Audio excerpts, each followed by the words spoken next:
Well, here's a video explanation for essential question number 2, time value of money, number 4 in the spring term of 2011. Again, you'll notice that the linear gradient series features prominently again. This time we're starting in an unusual position. So here we have in time period 3, -3, in time period 4, -1, in time period 5, 1, then it goes up to 3, 5. By the time you hit time period 8, it's up to 7, and it stays at 7 all the way up to time period 15. So this is going to be using a lot of the same tricks that you've seen before. Mostly what you should be seeing is that there's a constant series from time period 8 to 15, and that's something that's relatively easy to deal with. The other part is you've caught on to the trick that linear gradient sequence has to start at 0. So when you see it kind of starting someplace else, you know that there is fundamentally this constant series that either underlays it or is pushing it down. So in this case what we have here is a constant series which is actually -3 in time periods 3, 4, 5, 6, and 7. So there's a constant series there. And what the linear gradient sequence is doing is it's just moving you up from time period -3 $2 at a time, just crossing over.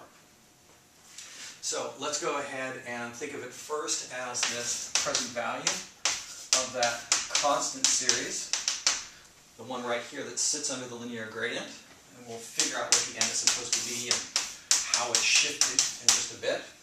Then we have the linear gradient series, which actually is going up by 2. So key, GI, whatever the blank is, and we know that that one's going to be time shifted also.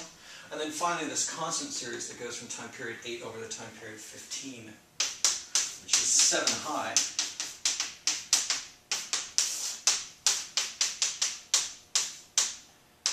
And we'll figure out how to shift that one too. So let's start with the easy one, which is this sequence of 7s that goes from time period 8 to time period 15.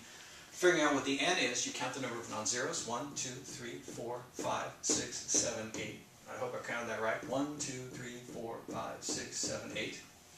So there's 8 of them there. Now, you know that when you add the n and the exponent, you should get 15 the last time that you actually see it.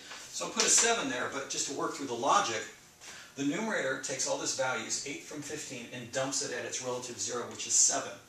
The denominator is what moves it from time period 7 back to time period 0. That's what it's designed to do. So we've taken care of that constant series over there. So let's switch to the other constant series, this -3 that kind of sticks down. You can't see all of it because the linear gradient is taking it back. So here's -3 that you see 1, 2, 3, 4, 5 times. So we'll put the 5 there. But it's in the wrong spot. The first time you see it's in time period 3. If it was like a classic constant series, you should see the first time in time period 1. So what we're going to do is say, well look, this calculation in the numerator brings everything back to time period 2. So clearly we need to shift it back 2 time periods. And if you'll notice, 2 plus 5 is 7, and 7 is the last time you see this phantom -3 in the constant series. The last one, and probably the more complicated one, is going to be this linear gradient. And it first starts taking things back in time period 4, then it does it again in 5, then in 6, and then in 7. So there's 1, 2, 3, 4 of these, plus 1 for the pot is 5. Now let's make sure we're shifting it the right number of places. The last time you see it is in time period 7, and so we know that we have to shift it 2.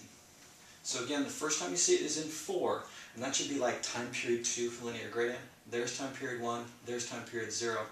So this numerator is bringing everything back to time period 2. The denominator brings it back to 0. And that should be the really kind of quick explanation of calculating the present value, showing it in factor notation, of example number 4 in spring 2011.